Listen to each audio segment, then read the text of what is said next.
Hey folks, welcome back once again to Indaba Africa. This is Chris. And today's report is about the company that just won't go away. You know what I'm talking about. The failed parastatal South African national carrier, South African Airways. The wounded on collapse status, South African Airways. Well, we've talked a lot about South African Airways here on Chris Wide Africa, but tonight we're going to talk about the latest news coming out of South Africa and out of Addis Ababa, folks, for that matter. Interesting news over the past couple days. 2 days ago, this broke, this news about Ethiopian Airlines interested in providing support to South African Airways. Well, let's talk specifically about this. What are we talking about, ladies and gentlemen? South African Airways, founded over 86 years ago on the 1st of February 1934, survived for nearly a century as an airline. It went through many different changes, became very successful as a state-run entity under the National Party, under the apartheid regime, and then freed from the restrictions preventing the airline from landing in countries across Africa.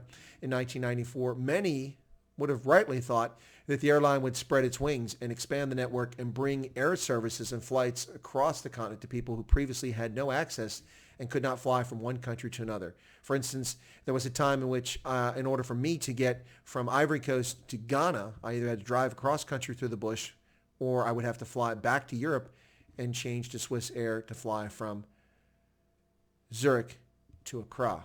It's crazy stuff, folks. But because of the expansion of airlines, and one would have thought that would have been South African Airways. While South African Airways did add flights, it added lots of unprofitable routes that satisfied the political whims of the African National Congress and were not sound business decisions. As a consequence of that, the packing of its board with political hacks and patronage, putting incompetent people into the airline and taking it in inappropriate directions, the airline became progressively worse, didn't invest in itself, bloated, and corrupt, as well as inefficient. Eventually, the company ran into rough sailing, so to speak, for an airline, but rough winds, rough headwinds. And then what happens is that since 2011, South African Airways has not turned a profit.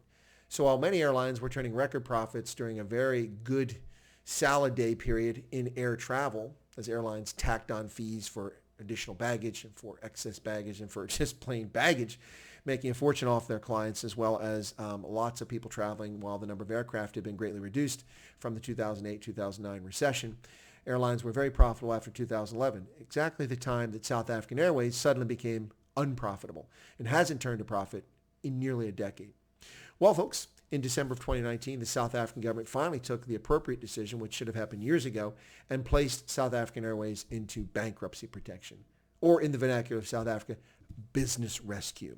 The business rescue practitioners have been trying to find a solution for this airline, but they have been thwarted at every attempt by Pravin Gordhan, who has attempted to stick his nose into this process instead of allowing the bankruptcy courts to handle this. And so the effort is to keep the prestige project, the pet project of the ANC, a national carrier so that they can crow about it or simply use the aircraft for their own desires. Well, after lots of machinations, after the government finally saying they would not pour any more money after pouring tens of billions of rand into the airline, billions of US dollars, over the past 15 years, the ANC finally said, we're not going to pay for this anymore. Probably because they had no money left. There was nothing left in the coffers in Pretoria. So they decided not to pay. And so because they didn't come up with $600 million, which is what the airline said it needed to continue operations through 2020 and into 2021, on the 30th of September 2020, South African Airways ceased all operations, ladies and gentlemen. It no longer operates anything. So an airline that once had 39 aircraft just a few short years ago and had among the most modern aircraft, including 4 of the Airbus A350s, very efficient long-haul carriers, now is saddled with just 9 aircraft, 8 of which are the inefficient and ancient A340 airframe, whose average age for the fleet Airways is 17 years. Now they're collecting dust and not doing anything.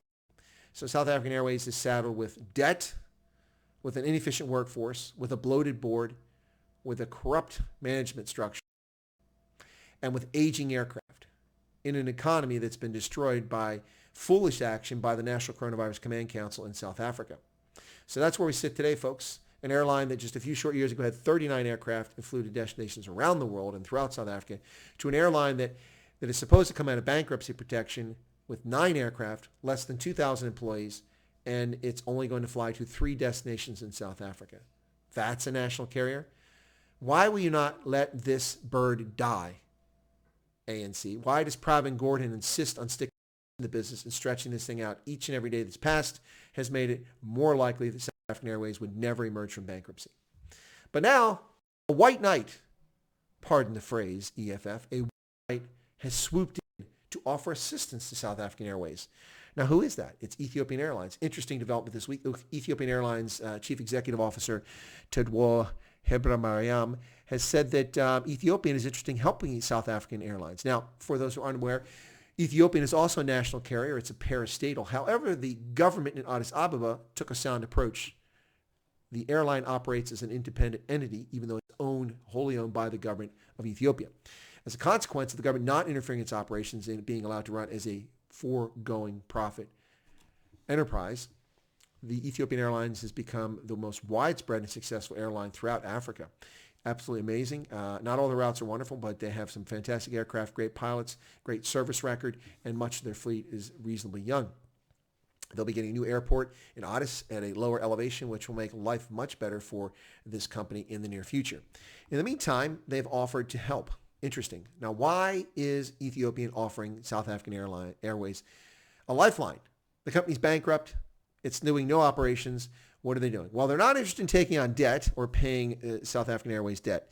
So apparently he spoke to Bloomberg and he said the following, the CEO of Ethiopian this week.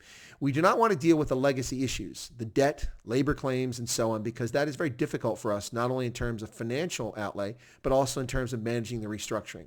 We want to make it very easy for them to start the airline by providing airplanes, by providing expertise, pilots, technicians, and leadership. Well, leadership, expertise, those are things that South African Airways lacks, as well as airplanes at this stage. Yes, well, $600, not there. And without that money, South African Airways had to find itself in a desperate situation.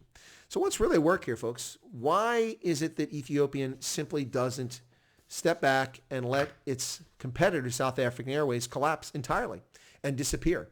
Ethiopian is well positioned to add aircraft and flights to cover international routes to and from South Africa, not just from Addis to Johannesburg, but from Johannesburg to the world. It could base aircraft out of OR Tambo and pick up routes that South African previously had that they're no longer capable of doing. In addition to that, Ethiopian is even capable of picking up some of the domestic routes in South Africa. So why not? Perhaps Ethiopian is looking for a strategic stake in the restructured national air carrier, one which doesn't look like it has much chance of surviving. With the announcement of yet another new airline that will be structured and coming into operation in 2021 in South Africa, with Comair likely to come out of business rescue itself, which it went into to protect itself and cut its operating costs because the South African government denied it the opportunity to generate revenue and to fly people around the country in the midst of this ludicrous lockdown in South Africa. Comair has been put in a difficult situation. But with the lockdown having been eased and flights being resumed now as of the 1st of October 2020, Comair can get back into business as well as Kululu, its subsidiary. Meanwhile, South African Airways is dead and its subsidiary Mango is also dead. What's going to happen, folks? This is what happens when governments stick their nose into business. Business is for business, not for governments. The role of government is to provide a level playing field so that people have an opportunity to prosper, not to intrude into events. Well, folks, if you found this video interesting or informative about the current state of South African Airways and this puzzling offer from Ethiopian Airlines to provide pilots, expertise, leadership, and aircraft for South African Airways, interesting or thought-provoking, feel free to leave a comment. If you're not a subscriber to Chris White Africa, I ask that you become a subscriber by smashing that subscription button right down there. And be sure to toggle the bell icon to be aware of updates from my live streams and my prepared videos. I thank you for your time, for your patronage, and I wish you the best of days, which is something that South African Airways now no longer sees. It's very far behind it in the distant past.